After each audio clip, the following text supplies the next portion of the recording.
मुझे तो किसी ने नहीं निकाला। मेरे पास आज 20 फोटोग्राफ हैं अंदर के, बिल्कुल गर्भगृह तक के। मुझे तो किसी ने पार्टी से नहीं निकाला।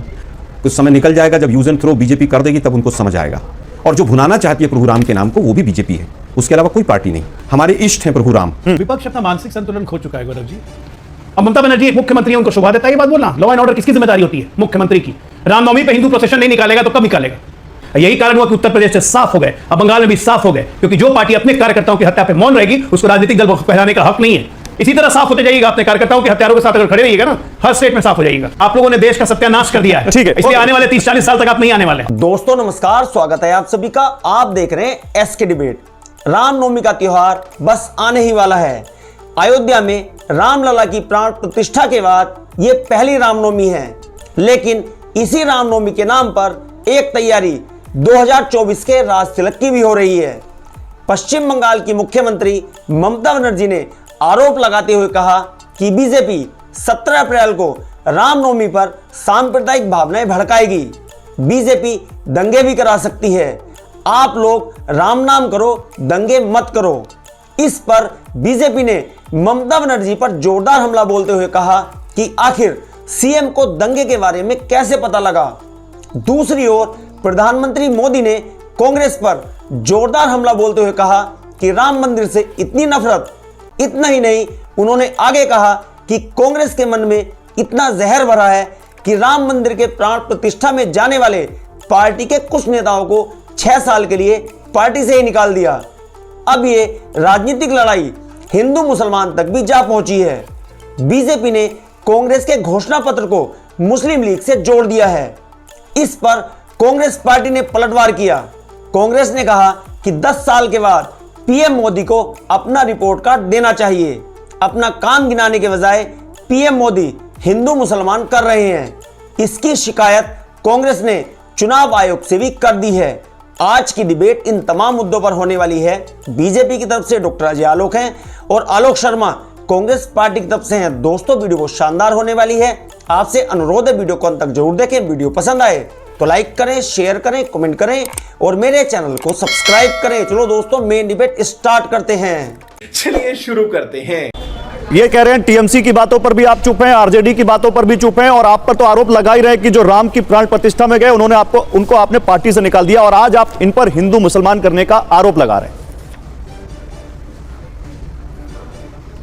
अबे जल्दी बोल, कल सुबह पनवेल निकलना है। देखिए, कोई भी गया उसको केवल इसलिए निकाल दिया गया हो कि आप राम मंदिर में क्यों गए हैं, ये सरासर झूठ है। मैं स्वयं राम मंदिर गया था, मुझे तो किसी ने नहीं निकाला। मेरे पास आज 20 फोटोग्राफ हैं अंदर के, बिल्कुल गर्भगृह तक के। मुझे तो किसी ने पार्टी से नहीं निकाला। कुछ अवसरवादी लोग हैं, वो इस तरह के वक्तव्य दे रहे हैं, उनका समय है, उनको देने दीजिए। कुछ समय निकल जाएगा, जब यूज एंड थ्रो बीजेपी कर देगी तब उनको समझ आएगा।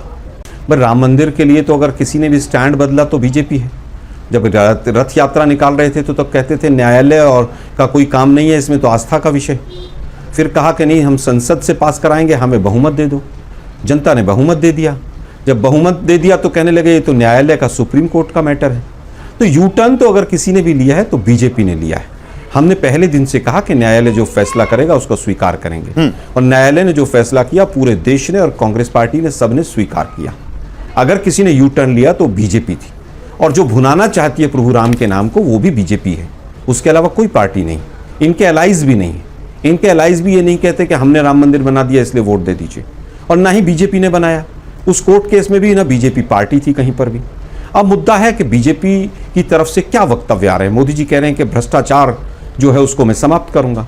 तो मैं तो कह रहा हूं भाई, 10 साल में कितना भ्रष्टाचार खत्म हो गया, समाप्त हो गया, पूरा देश देख रहा है। मोदी जी, आप एक व्यक्ति को तो कन्विक्ट करा नहीं पाए 10 साल में। आपकी सरकार है, आप बताइए कोई एक एफआईआर 2014 के बाद बीजेपी सरकार ने की हो और उसमें 10 दिन की कन्विक्शन हो गई हो। हाँ, छोड़े बहुत आप लोगों ने, 2G हो, कोलगेट हो, सबको छोड़ दिया, सबको बरी कर दिया आपने। और उसके साथ साथ आपने जितने भ्रष्टाचारियों के ऊपर आरोप लगाए सबको अपने अंदर ले लिया। लेकिन बात यह है कि आज का जो मूल मुद्दा है, गौरव जी आप जानते हैं मैं मूल मुद्दे से दूर नहीं जाता हूँ। रामनवमी हो, तमाम चीज़ों की बात हो। पिछली रामनवमी को देख लीजिए, कितने राज्यों में, लगभग 10 से 11 राज्यों में दंगे हुए थे। क्या था वो? क्या ठीक था? किसी की भी गलती थी, चाहे वो एक्स संप्रदाय की थी, चाहे वाई की थी। हमारे इष्ट हैं प्रभु राम, अगर उनके जन्मदिन पर देश में कहीं पर भी दंगा होता है, किसी भी राज्य में और किसी की भी सरकार में, तो क्या वो अच्छी चीज हो सकती है?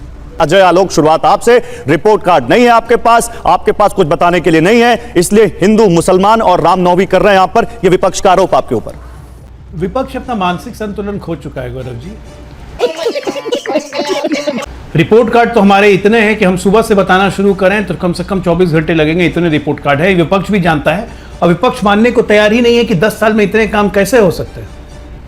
कैसे कोई 11,000 शौचालय बना सकता है, कैसे कोई 10 करोड़ सिलेंडर बांट सकता है, कैसे कोई 4 करोड़ घर बना सकता है, कैसे कोई हाईवे 50,000 से 1.25 लाख किलोमीटर कर सकता है, कैसे इतने एम्स बन सकते हैं, IIT बन सकते हैं, कैसे हो रहा है, कैसे मेडिकल की सीटें 1.5 लाख हो जाती है, कैसे पोस्ट ग्रेजुएशन की सीटें 75,000 हो रही हैं,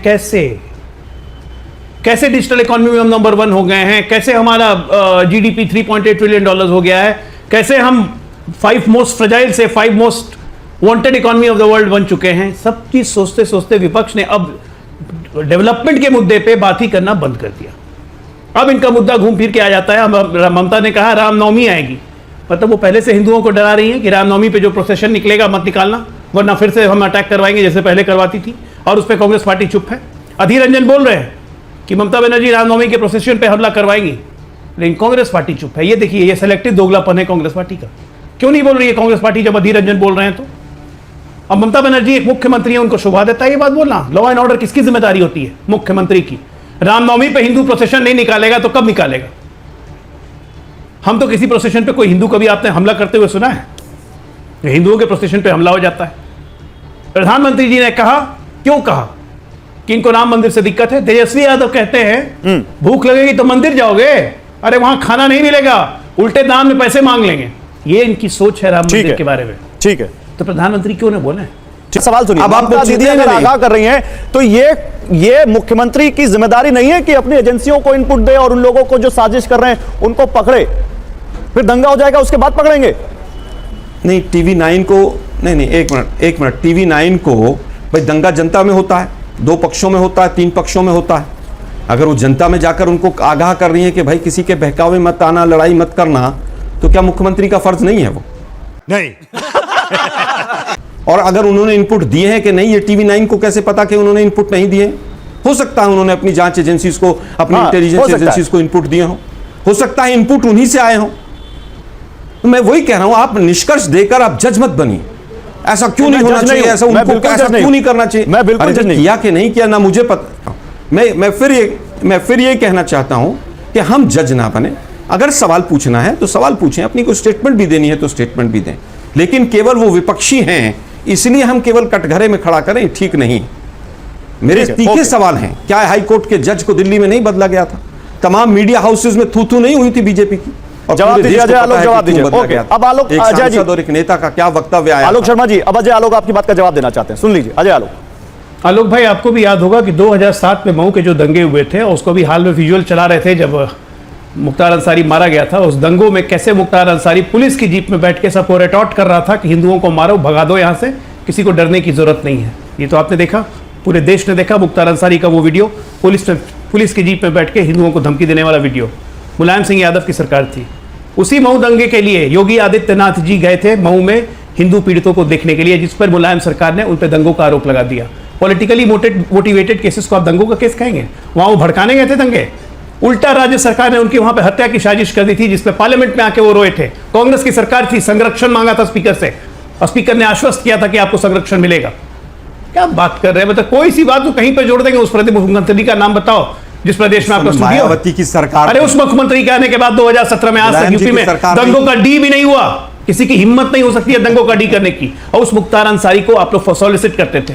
वही मुख्तार अंसारी जिसने आपके प्रदेश अध्यक्ष के भाई की हत्या की, अजय राय के भाई की हत्या की, उस मुख्तार अंसारी के बारे में आपका प्रदेश का प्रभारी अविनाश पांडे बोलता है उनकी मौत का हमें बहुत दुख है, बहुत दर्द है, हम उनके साथ खड़े हैं। और समाजवादी पार्टी के लोग जाकर उससे मिलते हैं। अपने कार्यकर्ताओं की हत्या पर जिस तरह आप बंगाल में मौन रह रहे हैं, उसी तरह आप उत्तर प्रदेश में ही मौन रहते थे। यही कारण हुआ कि उत्तर प्रदेश से साफ हो गए, अब बंगाल में भी साफ हो गए, क्योंकि जो पार्टी अपने कार्यकर्ताओं की हत्या पर मौन रहेगी उसको राजनीतिक दल कहलाने का हक नहीं है। और हम डंके की चोट पे कहते हैं कि भारतीय जनता पार्टी का जहां जहां शासन रहेगा एक भी दंगा ही नहीं बचेगा, किसी को छोड़ेंगे नहीं। हम एंटीसिपेटरी अरेस्ट करेंगे। हम क्यों मौका दें कि वो दंगा करने का मौका ले? ममता बनर्जी को आप कह रहे हैं कि इनपुट कहां गया, उनकी डिफेंड कर रहे हैं आप। चीफ मिनिस्टर का काम क्या होता है? चुनाव में हम लोग एंटीसिपेटरी अरेस्ट करते हैं कि नहीं करते हैं? तो दंगों 10 में आप सेकंड जब का जान उत्तर लें कि देता हूं। रामनवमी में ये लोग न्यूसेंस वैल्यू हैं, हम पहले क्यों नहीं अरेस्ट करें उनको? लेकिन उसके लिए आप नहीं बोलेंगे। इसी तरह साफ होते जाइएगा अपने कार्यकर्ताओं के हत्यारों के साथ, अगर खड़े रहिएगा ना, हर स्टेट में साफ हो जाइएगा। क्या बात है सर, क्या बात है सर। क्या कांग्रेस पार्टी को डर है कि अगर ये चुनाव हिंदू मुस्लिम पर आया तो वो चुनाव हार जाएंगे?